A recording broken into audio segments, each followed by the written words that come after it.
All right. Guys, Sebastian Castillo here with another phone video. And I was just too too lazy to do this on my computer because this thing, like the memory is just full. And every time I want to record something like this, I have to go delete a bunch of things. So I was just like, screw it. Let's do it on the phone. Um, and I've been kind of on a rampage with the videos lately here, but I've got a lot of good stuff to share with you guys.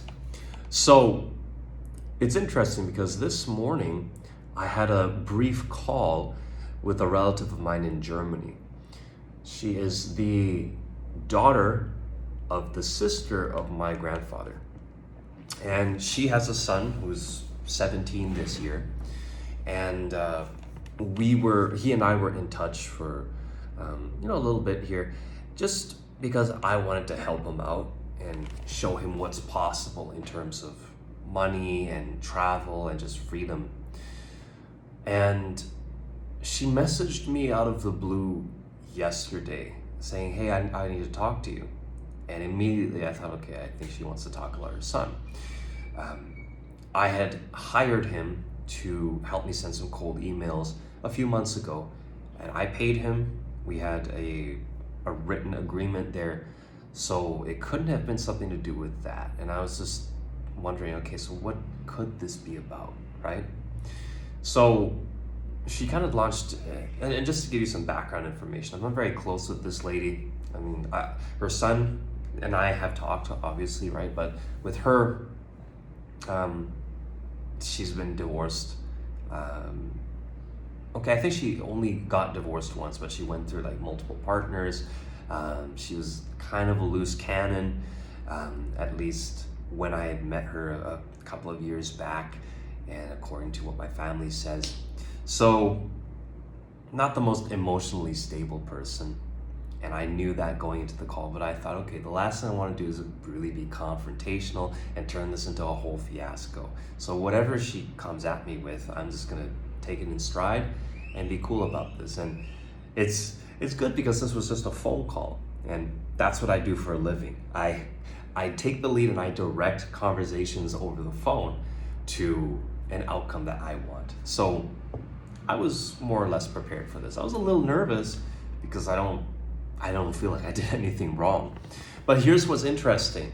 So she said, hey, my son, he's only 17, and when he's 18, he can go do whatever he wants right now. But right now, he is under our care.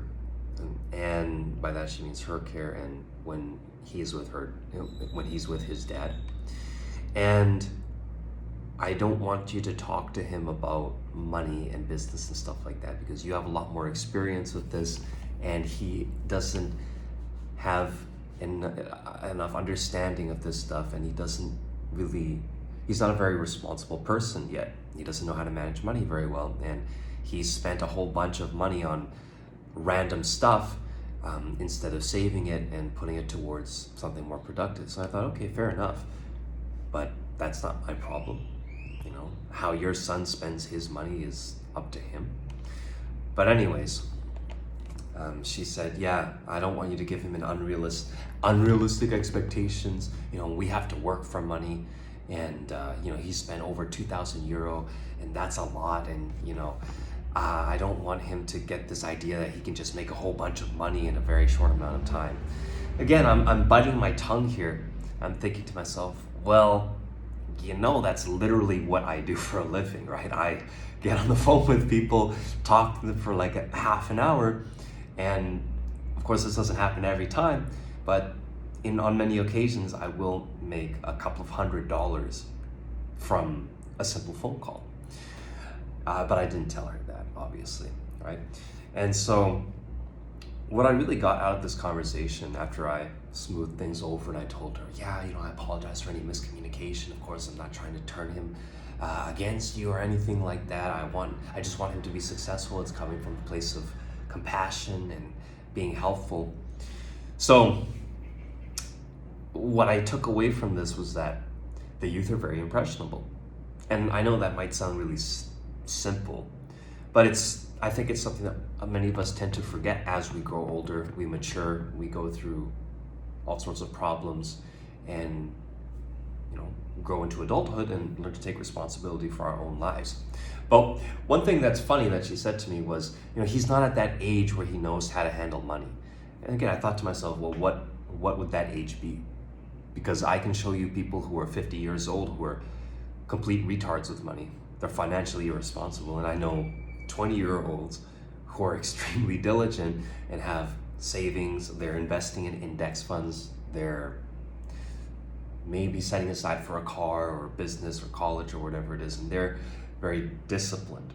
So again, I bit my tongue. I wasn't going to be abrasive and say, oh, well, what age would that be, right?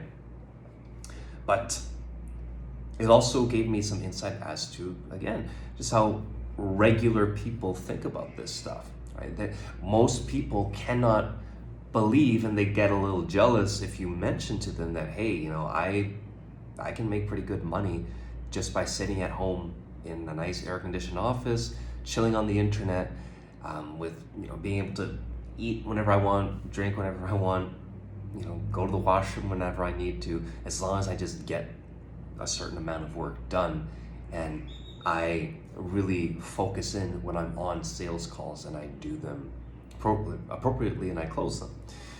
I wasn't going to mention any of this stuff because I would be preaching to the choir, and that is something that, again, I kind of forgot, since my parents now have seen proof that I know exactly what I'm talking about because I'm living out here in Mexico. As I show you guys, I'm doing okay now.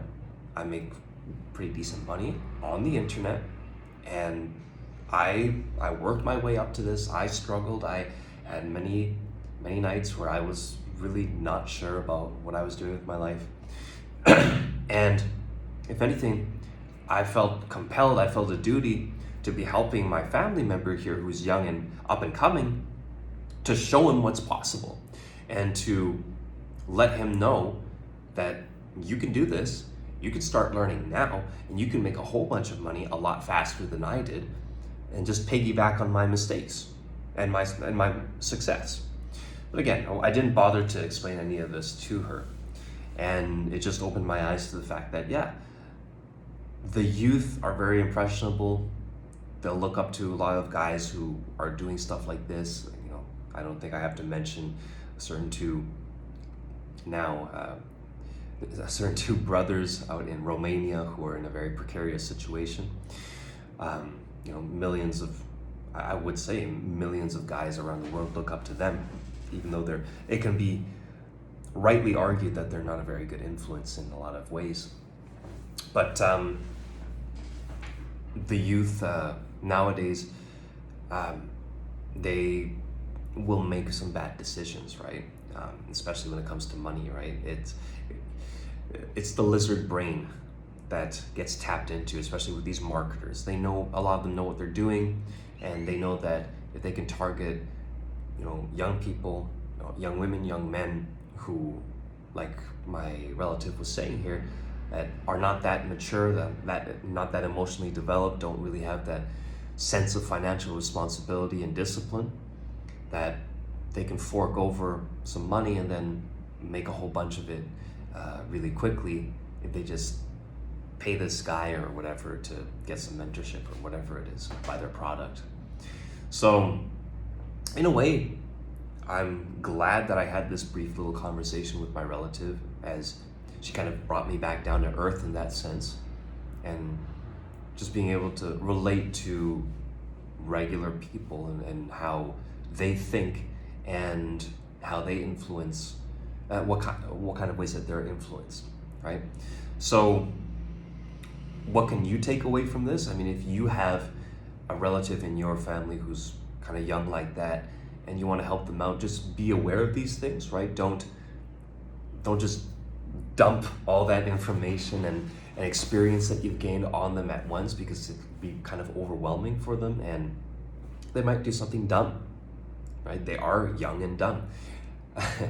And you really want to make sure that they know that they have to be responsible with this kind of information as well before they do something drastic.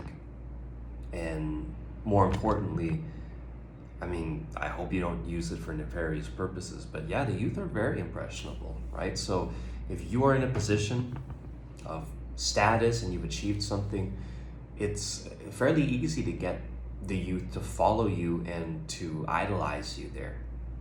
So to the people who have achieved that, I would say, be very careful with what you say and what kind of actions you take, because we're inspiring the next generation. We're role models here, and we need to make sure that we're doing the right things and that we're not leading people astray, which unfortunately I see happening a lot these days. So yeah, I want to make this a real brief one for you, and I hope you got something out of this. So take care, and I'll see you in the next one. Peace.